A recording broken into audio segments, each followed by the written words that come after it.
Namaste devotees. Mother Goddess Annapurna is one of the forms of Mother Adishakti. The name Annapurna contains two words, Anna and Purna. Anna means food and Purna means full.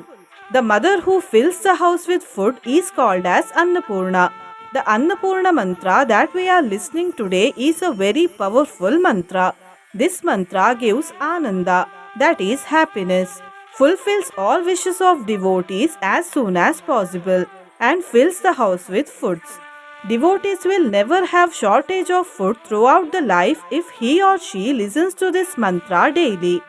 Before listening to the mantra, if you are new to the channel, subscribe the channel, press the nearby bell icon and select all option. नित्यानन्दकरी वराभयकरी सौन्दर्यरत्नाकरी निर्दूताखिलघोरपावनकरी प्रत्यक्ष माहेश्वरी नित्यानन्दकरी वराभयकरी सौन्दर्यरत्नाकरी निर्दूताखिलघोरपावनकरी प्रत्यक्ष माहेश्वरी नित्यानन्दकरी वराभयकरी सौन्दर्यरत्नाकरी निर्दूताखिलघोरपावनकरी प्रत्यक्ष माहेश्वरी नित्यानन्दकरी वराभयकरी सौन्दर्यरत्नाकरी निर्दूताखिलघोरपावनकरी प्रत्यक्ष माहेश्वरी नित्यानन्दकरी वराभयकरी सौन्दर्यरत्नाकरी निर्दूताखिलघोरपावनकरी प्रत्यक्ष माहेश्वरी नित्यानन्दकरी वराभयकरी सौन्दर्यरत्नाकरी निर्दूताखिलघोरपावनकरी प्रत्यक्ष माहेश्वरी नित्यानन्दकरी वराभयकरी सौन्दर्यरत्नाकरी निर्दूताखिलघोरपावनकरी प्रत्यक्ष माहेश्वरी नित्यानन्दकरी वराभयकरी सौन्दर्यरत्नाकरी निर्दूताखिलघोरपावनकरी प्रत्यक्ष माहेश्वरी नित्यानन्दकरी वराभयकरी सौन्दर्यरत्नाकरी निर्दूताखिलघोरपावनकरी प्रत्यक्ष माहेश्वरी नित्यानन्दकरी वराभयकरी सौन्दर्यरत्नाकरी निर्दूताखिलघोरपावनकरी प्रत्यक्ष माहेश्वरी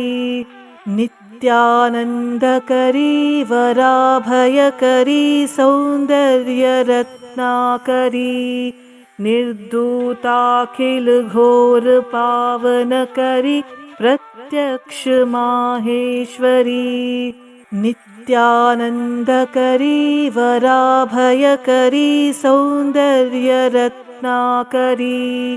निर्दूताखिलघोरपावनकरी प्रत्यक्ष माहेश्वरी नित्यानन्दकरी वराभयकरी सौन्दर्यरत्नाकरी निर्दूताखिलघोरपावनकरी प्रत्यक्ष माहेश्वरी नित्यानन्दकरी वराभयकरी सौन्दर्यरत्नाकरी निर्दूताखिलघोरपावनकरी प्रत्यक्ष माहेश्वरी नित्यानन्दकरी वराभयकरी सौन्दर्यरत्नाकरी निर्दूताखिलघोरपावनकरी प्रत्यक्ष माहेश्वरी नित्यानन्दकरी वराभयकरी सौन्दर्यरत्नाकरी निर्दूताखिल घोर पावनकरी प्रत्यक्ष माहेश्वरी नित्यानन्दकरी वराभयकरी सौन्दर्यरत्नाकरी निर्दूताखिल घोर पावनकरी प्रत्यक्ष माहेश्वरी नित्यानन्दकरी वराभयकरी सौन्दर्यरत्नाकरी निर्दूताखिल घोर पावनकरी प्रत्यक्ष माहेश्वरी नित्यानन्दकरी वराभयकरी सौन्दर्यरत्नाकरी निर्दूताखिल घोर पावनकरी प्रत्यक्ष माहेश्वरी नित्यानन्दकरी वराभयकरी सौन्दर्यरत्नाकरी निर्दूताखिल घोर पावनकरी प्रत्यक्ष माहेश्वरी नित्यानन्दकरी वराभयकरी सौन्दर्यरत्नाकरी निर्दूताखिल घोर पावनकरी प्रत्यक्ष माहेश्वरी नित्यानन्दकरी वराभयकरी सौन्दर्यरत्नाकरी निर्दूताखिल घोर पावनकरी प्रत्यक्ष माहेश्वरी नित्यानन्दकरी वराभयकरी सौन्दर्यरत्नाकरी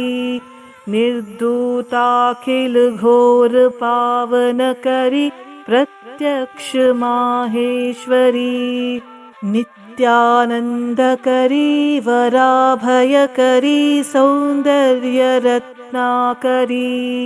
निर्दूताखिल घोर पावनकरी प्रत्यक्ष माहेश्वरी नित्यानन्दकरी वराभयकरी सौन्दर्यरत्नाकरी निर्दूताखिल घोर पावनकरी प्रत्यक्ष माहेश्वरी नित्यानन्दकरी वराभयकरी सौन्दर्यरत्नाकरी निर्दूताखिल घोर पावनकरी प्रत्यक्ष माहेश्वरी नित्यानन्दकरी वराभयकरी सौन्दर्यरत्नाकरी निर्दूताखिल घोर पावनकरी प्रत्यक्ष माहेश्वरी नित्यानन्दकरी वराभयकरी सौन्दर्यरत्नाकरी निर्दूताखिल घोर पावनकरी प्रत्यक्ष माहेश्वरी नित्यानन्दकरी वराभयकरी सौन्दर्यरत्नाकरी निर्दूताखिल घोर पावनकरी प्रत्यक्ष माहेश्वरी नित्यानन्दकरी वराभयकरी सौन्दर्यरत्नाकरी निर्दूताखिल घोर पावनकरी प्रत्यक्ष माहेश्वरी नित्यानन्दकरी वराभयकरी सौन्दर्यरत्नाकरी निर्दूताखिल घोर पावनकरी प्रत्यक्ष माहेश्वरी नित्यानन्दकरी वराभयकरी सौन्दर्यरत्नाकरी निर्दूताखिल घोर पावनकरी प्रत्यक्ष माहेश्वरी नित्यानन्दकरी वराभयकरी सौन्दर्यरत्नाकरी निर्दूताखिल घोर पावनकरी प्रत्यक्ष माहेश्वरी नित्यानन्दकरी वराभयकरी सौन्दर्यरत्नाकरी निर्दूताखिल घोर पावनकरी प्रत्यक्ष माहेश्वरी नित्यानन्दकरी वराभयकरी सौन्दर्यरत्नाकरी निर्दूताखिल घोर पावनकरी प्रत्यक्ष माहेश्वरी नित्यानन्दकरी वराभयकरी सौन्दर्यरत्नाकरी निर्दूताखिल घोर पावनकरी प्रत्यक्ष माहेश्वरी नित्यानन्दकरी वराभयकरी सौन्दर्यरत्नाकरी निर्दूताखिल घोर पावनकरी प्रत्यक्ष माहेश्वरी नित्यानन्दकरी वराभयकरी सौन्दर्यरत्नाकरी निर्दूताखिल घोर पावनकरी प्रत्यक्ष माहेश्वरी नित्यानन्दकरी वराभयकरी सौन्दर्यरत्नाकरी निर्दूताखिल घोर पावनकरी प्रत्यक्ष माहेश्वरी नित्यानन्दकरी वराभयकरी सौन्दर्यरत्नाकरी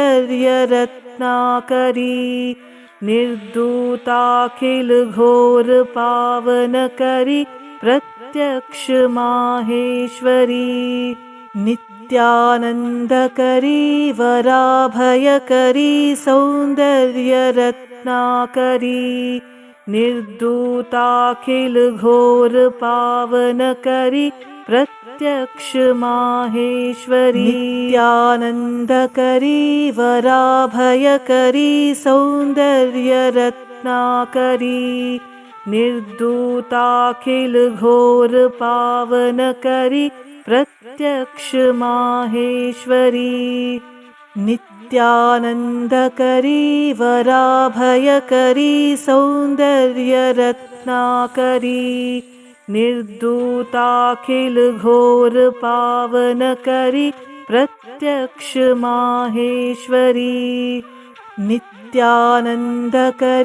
वराभयकरी सौन्दर्यरत्नाकरी निर्दूताखिल घोर पावनकरी प्रत्यक्ष माहेश्वरी नित्यानन्दकरी वराभयकरी सौन्दर्यरत्नाकरी निर्दूताखिल घोर पावनकरी प्रत्यक्ष माहेश्वरी नित्यानन्दकरी वराभयकरी सौन्दर्यरत्नाकरी निर्दूताखिल घोर पावनकरी प्रत्यक्ष माहेश्वरी नित्यानन्दकरी वराभयकरी सौन्दर्यरत्नाकरी निर्दूताखिल घोर पावनकरी प्रत्यक्ष माहेश्वरी नित्यानन्दकरी वराभयकरी सौन्दर्यरत्नाकरी निर्दूताखिल घोर पावनकरी प्रत्यक्ष माहेश्वरी नित्यानन्दकरी वराभयकरी सौन्दर्यरत्नाकरी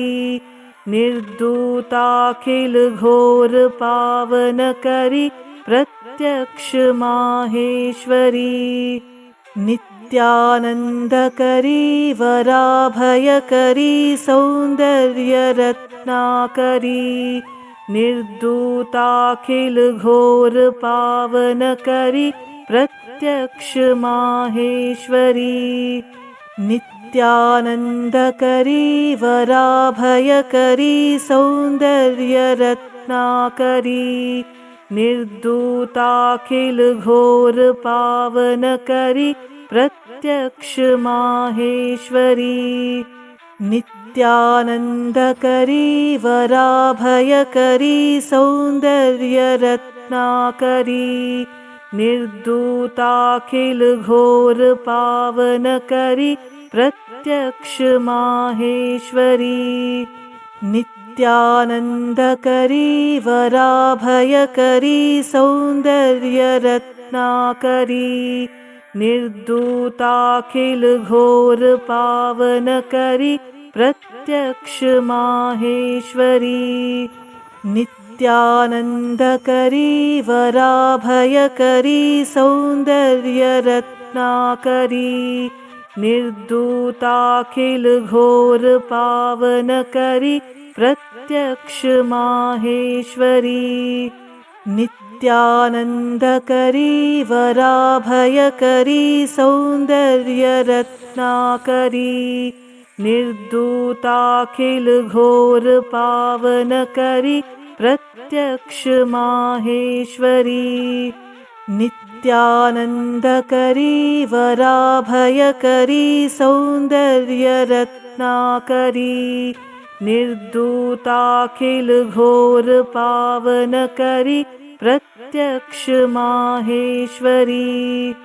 नित्यानन्दकरी वराभयकरी सौन्दर्यरत्नाकरी निर्दूताखिलघोरपावनकरी प्रत्यक्ष माहेश्वरी नित्यानन्दकरी वराभयकरी सौन्दर्यरत्नाकरी निर्दूताखिलघोरपावनकरी प्रत्यक्ष माहेश्वरी नित्यानन्दकरी वराभयकरी सौन्दर्यरत्नाकरी निर्दूताखिलघोरपावनकरी प्रत्यक्ष माहेश्वरी नित्यानन्दकरी वराभयकरी सौन्दर्यरत्नाकरी निर्दूताखिलघोरपावनकरी प्रत्यक्ष माहेश्वरी नित्यानन्दकरी वराभयकरी सौन्दर्यरत्नाकरी निर्दूताखिलघोरपावनकरी प्रत्यक्ष माहेश्वरी नित्यानन्दकरी वराभयकरी सौन्दर्यरत्नाकरी निर्दूताखिलघोरपावनकरी प्रत्यक्ष माहेश्वरी नित्यानन्दकरी वराभयकरी सौन्दर्यरत्नाकरी निर्दूताखिलघोरपावनकरी प्रत्यक्ष माहेश्वरी नित्यानन्दकरी वराभयकरी सौन्दर्यरत्नाकरी निर्दूताखिलघोरपावनकरी प्रत्यक्ष माहेश्वरी नित्यानन्दकरी वराभयकरी सौन्दर्यरत्नाकरी निर्दूताखिलघोरपावनकरी प्रत्यक्ष माहेश्वरी नित्यानन्दकरी वराभयकरी सौन्दर्यरत्नाकरी निर्दूताखिलघोरपावनकरी प्रत्यक्ष माहेश्वरी नित्यानन्दकरी वराभयकरी सौन्दर्यरत्नाकरी निर्दूताखिलघोरपावनकरी प्रत्यक्ष माहेश्वरी नित्यानन्दकरी वराभयकरी सौन्दर्यरत्नाकरी निर्दूताखिल घोर पावनकरी प्रत्यक्ष माहेश्वरी नित्यानन्दकरी वराभयकरी सौन्दर्यरत्नाकरी निर्दूताखिल घोर पावनकरी प्रत्यक्ष माहेश्वरी नित्यानन्दकरी वराभयकरी सौन्दर्यरत्नाकरी निर्दूताखिल घोर पावनकरी प्रत्यक्ष माहेश्वरी नित्यानन्दकरी वराभयकरी सौन्दर्यरत्नाकरी निर्दूताखिल घोर पावनकरी प्रत्यक्ष माहेश्वरी नित्यानन्दकरी वराभयकरी सौन्दर्यरत्नाकरी निर्दूताखिल घोर पावनकरी प्रत्यक्ष माहेश्वरी नित्यानन्दकरी वराभयकरी सौन्दर्यरत्नाकरी निर्दूताखिल घोर पावनकरी प्रत्यक्ष माहेश्वरी नित्यानन्दकरी वराभयकरी सौन्दर्यरत्नाकरी निर्दूताखिल घोर पावनकरी प्रत्यक्ष माहेश्वरी नित्यानन्दकरी वराभयकरी सौन्दर्यरत्नाकरी निर्दूताखिल घोर पावनकरी प्रत्यक्ष माहेश्वरी नित्यानन्दकरी वराभयकरी सौन्दर्यरत्नाकरी निर्दूताखिल घोर पावनकरी प्रत्यक्ष माहेश्वरी नित्यानन्दकरी वराभयकरी सौन्दर्यरत्नाकरी निर्दूताखिल घोर पावनकरी प्रत्यक्ष माहेश्वरी नित्यानन्दकरी वराभयकरी सौन्दर्यरत्नाकरी निर्दूताखिल घोर पावनकरी प्रत्यक्ष माहेश्वरी नित्यानन्दकरी वराभयकरी सौन्दर्यरत्नाकरी निर्दूताखिल घोर पावनकरी प्रत्यक्ष माहेश्वरी नित्यानन्दकरी वराभयकरी सौन्दर्यरत्नाकरी निर्दूताखिल घोर पावनकरी प्रत्यक्ष माहेश्वरी नित्यानन्दकरी वराभयकरी सौन्दर्यरत्नाकरी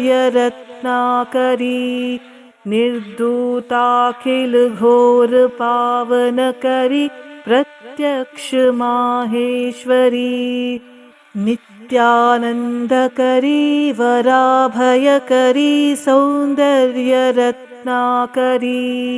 निर्दूताखिल घोर पावनकरी प्रत्यक्ष माहेश्वरी नित्यानन्दकरी वराभयकरी सौन्दर्यरत्नाकरी निर्दूताखिल घोर पावनकरी प्रत्यक्ष माहेश्वरी नित्यानन्दकरी वराभयकरी सौन्दर्यरत्नाकरी निर्दूताखिल घोर पावनकरी प्रत्यक्ष माहेश्वरी नित्यानन्दकरी वराभयकरी सौन्दर्यरत्नाकरी निर्दूताखिल घोर पावनकरी प्रत्यक्ष माहेश्वरी नित्यानन्दकरी नित्यानन्दकरी वराभयकरी सौन्दर्यरत्नाकरी निर्दूताखिलघोरपावनकरी प्रत्यक्ष माहेश्वरी नित्यानन्दकरी वराभयकरी सौन्दर्यरत्नाकरी निर्दूताखिलघोरपावनकरी प्रत्यक्ष माहेश्वरी नित्यानन्दकरी वराभयकरी सौन्दर्यरत्नाकरी निर्दूताखिलघोरपावनकरी प्रत्यक्ष माहेश्वरी नित्यानन्दकरी वराभयकरी सौन्दर्यरत्नाकरी निर्दूताखिलघोरपावनकरी प्रत्यक्ष माहेश्वरी नित्यानन्दकरी वराभयकरी सौन्दर्यरत्नाकरी निर्दूताखिलघोरपावनकरी प्रत्यक्ष माहेश्वरी नित्यानन्दकरी वराभयकरी सौन्दर्यरत्नाकरी निर्दूताखिलघोरपावनकरी प्रत्यक्ष माहेश्वरी नित्यानन्दकरी वराभयकरी सौन्दर्यरत्नाकरी निर्दूताखिलघोरपावनकरी प्रत्यक्ष माहेश्वरी नित्यानन्दकरी वराभयकरी सौन्दर्यरत्नाकरी निर्दूताखिलघोरपावनकरी प्रत्यक्ष माहेश्वरी नित्यानन्दकरी वराभयकरी सौन्दर्यरत्नाकरी निर्दूताखिलघोरपावनकरी प्रत्यक्ष माहेश्वरी नित्यानन्दकरी वराभयकरी सौन्दर्यरत्नाकरी निर्दूताखिलघोरपावनकरी प्रत्यक्ष माहेश्वरी नित्यानन्दकरी वराभयकरी सौन्दर्यरत्नाकरी निर्दूताखिलघोरपावनकरी प्रत्यक्ष माहेश्वरी नित्यानन्दकरी वराभयकरी सौन्दर्यरत्नाकरी निर्दूताखिलघोरपावनकरी प्रत्यक्ष माहेश्वरी नित्यानन्दकरी वराभयकरी सौन्दर्यरत्नाकरी निर्दूताखिलघोरपावनकरी प्रत्यक्ष माहेश्वरी नित्यानन्दकरी वराभयकरी सौन्दर्यरत्नाकरी निर्दूताखिलघोरपावनकरी प्रत्यक्ष माहेश्वरी नित्यानन्दकरी वराभयकरी सौन्दर्यरत्नाकरी निर्दूताखिलघोरपावनकरी प्रत्यक्ष माहेश्वरी नित्यानन्दकरी वराभयकरी सौन्दर्यरत्नाकरी निर्दूताखिलघोरपावनकरी प्रत्यक्ष माहेश्वरी नित्यानन्दकरी वराभयकरी सौन्दर्यरत्नाकरी निर्दूताखिलघोरपावनकरी प्रत्यक्ष माहेश्वरी नित्यानन्दकरी वराभयकरी सौन्दर्यरत्नाकरी निर्दूताखिल घोर पावनकरी प्रत्यक्ष माहेश्वरी नित्यानन्दकरी वराभयकरी सौन्दर्य रत्नाकरी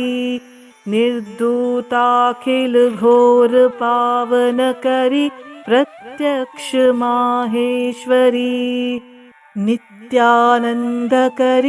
वराभयकरी सौन्दर्य रत्नाकरी निर्दूताखिल घोर पावनकरी प्रत्यक्ष माहेश्वरी